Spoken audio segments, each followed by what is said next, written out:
সময় বহিয়া যায় নদীর স্রোতের প্রায়, দেখতে দেখতে এই গানের বয়স হয়ে গেল ৪৮ বছর। এই ছবি তৎকালীন বঙ্গ সমাজে আলোড়ন তৈরি করে।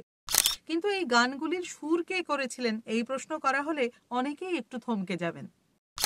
বাংলা চলচ্চিত্র জগতে মুষ্টিমেয় যে কজন মহিলা সঙ্গীত পরিচালক ছিলেন তাদের মধ্যে অন্যতমা ছিলেন। ডোভারলেন মিউজিক কনফারেন্সে তিনি রাগাশ্রয়ী গানের জন্য পুরস্কার পেয়েছিলেন।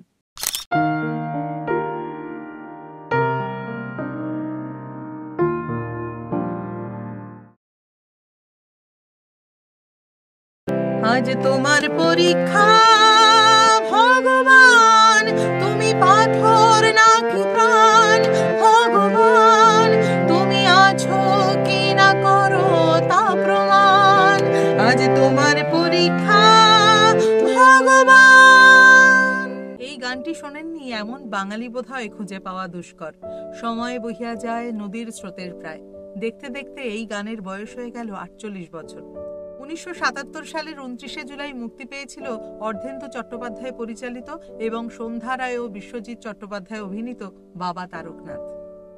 এই ছবি তৎকালীন বঙ্গ সমাজে আলোড়ন তৈরি করে। এই ছবি হয় সুপার হিট।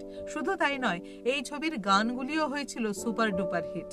শুরুতেই আমি যে গানটি গাইলাম সেটি গেয়েছিলেন আরতি মুখার্জি। আশা ভোসলের গাওয়া তুমি সূর্য তুমি চন্দ্র, মান্নাদের গাওয়া শিব শম্ভু ত্রিপুরারি, এই সমস্ত গানগুলি এতটাই জনপ্রিয় হয়েছিল যে মানুষের মুখে মুখে ফিরত। এই গানগুলি লিখেছিলেন এক এবং অদ্বিতীয় গৌরী প্রসন্ন মজুমদার। কিন্তু এই গানগুলির সুর কে করেছিলেন এই প্রশ্ন করা হলে অনেকেই একটু থমকে যাবেন, ভ্রু কুঁচকে একটু ভাববেন। বাংলা চলচ্চিত্র জগতে মুষ্টিমেয় যে কজন মহিলা সঙ্গীত পরিচালক ছিলেন তাদের মধ্যে অন্যতমা ছিলেন নীতা সেন। ধ্রুপদী সঙ্গীতে পারদর্শী নীতা দেবী ছিলেন অত্যন্ত সুগায়িকা। ৫-এর দশকের শেষ পর্বে ডোভারলেন মিউজিক কনফারেন্সে তিনি রাগাশ্রয়ী গানের জন্য পুরস্কার পেয়েছিলেন।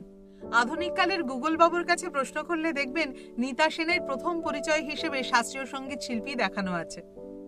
১৯৭৭ সালে বাবা তারকনাথ ছবিতে সুরকার ছিলেন এই নীতা সেন। বাংলা চলচ্চিত্রের ইতিহাসে তিনি গড়েছিলেন মাইল ফলক।